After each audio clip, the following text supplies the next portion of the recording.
This is Today at ChattState with Bentley Little and Angel Stone. Hello, I'm Angel Stone. And I'm Bentley Little. So, are you getting back to the school routine? Angel, I'm here to report the news, not make small talk. Okay, take it away.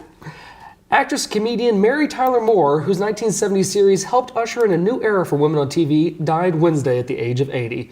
That's according to her longtime representative. Nichelle Turner looks back on her career and personal life. Mary Tyler Moore. The name just rolled off the tongue, and it was inextricably connected with TV. For much of the 1970s, the country spent Saturday night tuned in to the Mary Tyler Moore Show, watching America's sweetheart Mary and the WJM gang in a fictional Minneapolis TV newsroom. I am the associate producer on the show. It was Moore's career-defining role, and for a generation, the show symbolized a cultural shift, an unmarried, 30-ish woman in the workplace. She was born December 29, 1936 in Brooklyn, New York. Her family moved to California when she was 8, and she was still in her teens when she landed her first showbiz break in Hot Point commercials that ran during the Ozzie and Harriet show in 1955. Not long out of Catholic high school, she married and had a son. But Mary wasn't planning to be a stay-at-home mom. The Dick Van Dyke Show. In 1961, she landed her first starring role with The Dick Van Dyke Show, cast opposite Dick Van Dyke. Mary played Laura, wife of comedy writer Rob Petrie. Laura dressed in capri pants in a time when TV housewives sported skirts and aprons. The show ran 5 seasons and made Mary Tyler Moore a household name. As her career took off, her first marriage to Richard Meeker crumbled. They divorced in 1961. A year later, she married television executive Grant Tinker. The pair created MTM Enterprises with its Kit and Meow stamp, produced several successful TV shows, Hill Street Blues, The Bob Newhart Show, Rhoda, and most notably, You got spunk. The Mary Tyler Moore Show. 7 seasons, 29 Emmys, and 3 Golden Globes later, the show ended, and Moore found it difficult to shed Mary Richards from her image. So the TV comedian turned to Broadway, earning a Tony Award for Whose Life Is It Anyway? She also shined on the big screen. It's starting all over again. In 1980, Moore gave an Oscar-nominated performance in the motion picture Ordinary People, which depicted a family dealing with tragedy. Tragedy struck Moore's family the same year when her only son Richie died from a self-inflicted gunshot wound. It was later ruled accidental. The following year, Grant Tinker and Moore ended their 19-year marriage. However, she found love again with third husband, Dr. Robert Levine. With her new spouse at her side, Moore came clean about her decades-long battle with alcoholism. In 1984, she checked herself into the Betty Ford Clinic. A type 1 diabetic, Moore devoted much of her later years to advocacy. She became international chairman of the Juvenile Diabetes Research Foundation and campaigned for embryonic stem cell research and animal rights. In 2009, she released her memoir, Growing Up Again, Life, Loves, and oh yeah, Diabetes. The TV icon continued to act by making guest star appearances on various network shows. In 2011, she underwent surgery to remove a benign tumor from her brain, but recovered. The 7-time Emmy winner carved out her place in television history by being a pioneer who opened doors for women.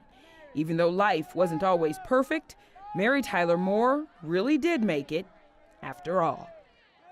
The New York Times, citing her family, reports Moore died at a Connecticut hospital from cardiopulmonary arrest after contracting pneumonia. President Trump has come under fire for his unfounded claims of widespread voter fraud.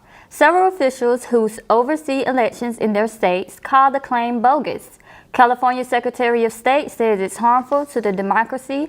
Now President Trump has ordered an investigation. Pamela Brown has the story. Remember I told you it's a rigged system, right? It's terrible. And not rigged for us, believe me.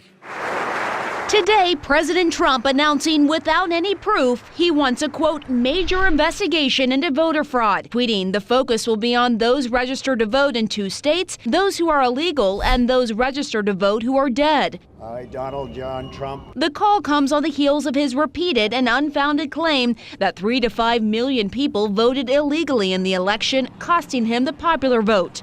Trump lost the popular vote to Hillary Clinton by nearly 3 million votes.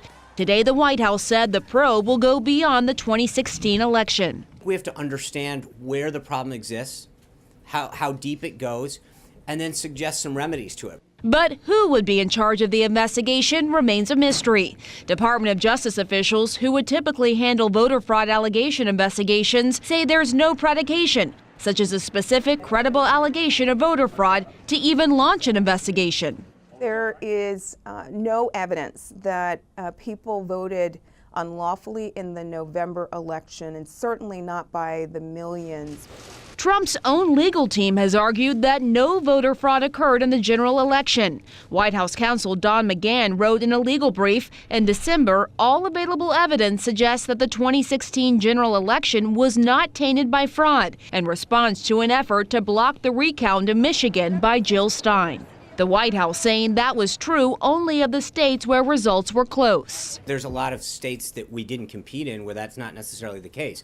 You look at California and New York, I'm not sure that those statements we didn't look at those two states in particular. Republicans, including Donald Trump, point to a Pew Research study from 2012 that says 1 in every 8 voter registrations are no longer valid. More than 1.8 million deceased individuals are listed as voters, and 2.75 million are registered in more than one state. But the study does not say there is widespread fraud. There are people that are voting in or that are on the rolls in 2 different states, sometimes in 3 different states. In fact, 2 members of the president's own team, Treasury Secretary nominee Steve Mnuchin and top advisor Steve Bannon, were registered in multiple states on Election Day. Ohio Secretary of State told CNN today voter fraud in his state is rare. What we found in the past, we do an investigation of voter fraud, voter suppression. We found less than 1,000 cases of voter irregularity, less than a couple hundred cases of voter fraud. The White House says it will release more info about how investigation will play out later this week. President Trump could also appoint special investigators or ask Congress to use its powers to look into it. It's been feeling a lot like winter this week. It sure has. Hey Maya, how's the weather? Today it is cool and sunny with highs in the upper 40s and getting down into the lower 30s. Tonight, with clouds appearing, make sure to bundle up for Friday and Saturday as it will be sunny yet colder than we're used to, with temperatures ranging from the upper 40s to the upper 20s. Back to you guys. Thanks, Maya. Well, that's it for today at Chat State.